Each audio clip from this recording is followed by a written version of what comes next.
कहते हैं ना, खून के रिश्ते कभी नहीं बदलते। पर जब वही रिश्ता ओहदे, पैसे और रुतबे के नीचे दब जाए, तो एक सवाल दिल के सबसे गहरे कोने से उठता है। क्या रिश्ता सिर्फ खून से होता है, या उन यादों से भी जो हमने साथ जी, साथ गढ़ी और कभी खुद से ज्यादा संभाल के रखी? ये कहानी है सरधना गांव की, जहां मिट्टी में अब भी वो खुशबू थी जो इंसानों में कहीं खो गई है। वहीं एक सीधा सादा लड़का रहता था, रामू। न ज्यादा पढ़ा लिखा, न किसी ऊंचे सपने वाला, लेकिन एक चीज थी उसमें, दिल से जीना। रामू बचपन से ही जिम्मेदारियों से लदा हुआ था। माँ बाप को बचपन में खो दिया था, और तब से एक ही चीज उसे जीने का हौसला देती थी, उसका छोटा भाई श्याम। रामू ने कभी स्कूल का मुंह नहीं देखा, पर वो चाहता था कि श्याम स्कूल जाए, बड़ा बने, नाम कमाए। दिन में खेतों में मजदूरी करता और रात को गांव से बाहर ऑटो चलाता।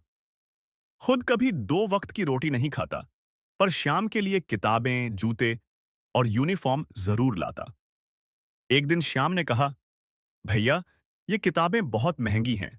रामू ने हंसकर सिर सहलाया। तू पढ़ बेटा, एक दिन अफसर बनेगा, फिर दुनिया देखेगी।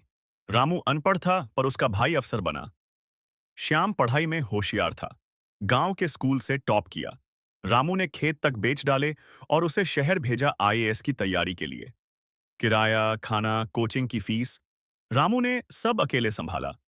कभी छत टपकती थी उसके घर की, पर वो कहता, छत बाद में ठीक हो जाएगी, पहले मेरा भाई अफसर बने।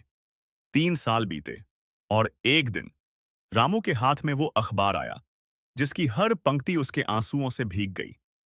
आईएएस श्याम कुमार, सरधना गांव के बेटे ने रच दिया इतिहास। रामू ने वो अखबार सबको दिखाया। गांव वाले घर में जमा हो गए। ढोलक बजी, मिठाइयां बंटी। श्याम आया। रामू ने उसे गले से लगा लिया। श्याम बोला, भैया, आप मेरे भगवान हो। मैं जहां भी रहूंगा, जब भी बुलाओगे दौड़ता चला आऊंगा। वक्त बदलता गया। श्याम अब शहर में एक बड़ा अधिकारी बन चुका था। सरकारी बंगला, सरकारी गाड़ी, बॉडीगार्ड्स, प्रेस।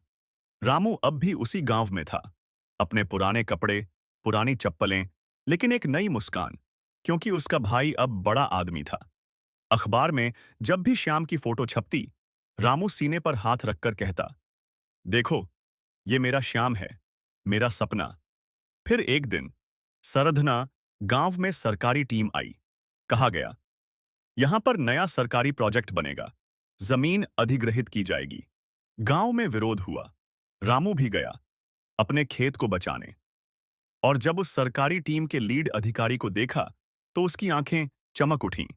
वो चिल्लाया, श्याम, ओ श्याम, देख, तेरा भैया रामू। श्याम ने एक बार देखा और फिर निगाहें फेर लीं। आपको गलतफहमी हो रही है, मैं किसी रामू को नहीं जानता। बस उसी पल रामू की दुनिया चुप हो गई। वो शख्स जिसने अपनी जिंदगी की एक एक सांस जिसके लिए कुर्बान कर दी थी, आज उसी ने कह दिया, मैं तुम्हें नहीं जानता। रामू खड़ा रहा, न कुछ कहा, न कुछ पूछा। बस भीड़ में सबसे ज्यादा अकेला था। श्याम गाड़ी में बैठा और चला गया, अपनी दुनिया की तरफ, जहां रामू की कोई जगह नहीं थी। रामू ने फिर कभी श्याम का नाम नहीं लिया। अब वो खेत में काम करता, बच्चों को पढ़ाता। और जब कोई बच्चा पूछता, रामू भैया, आपको अफसर बनने का मन नहीं करता? तो वो मुस्कुराकर कहता, बेटा, अफसर जरूर बनना, लेकिन इतना मत उड़ जाना कि जड़ें ही भूल जाओ। रामू अनपढ़ था, लेकिन इंसान था। श्याम पढ़ा लिखा था, पर शायद इंसान होना भूल गया। अगर ये कहानी आपके दिल तक पहुंची हो, तो इसे अपने दोस्तों, परिवार और हर उस इंसान तक जरूर पहुंचाइए जो रिश्तों की कद्र करता है, ताकि कोई रामू अकेला न रह जाए और कोई श्याम अपने उस भाई को न भूले जिसने उसके लिए सब कुछ खो दिया। अगर आपको कहानी पसंद आई हो, तो कमेंट जरूर करें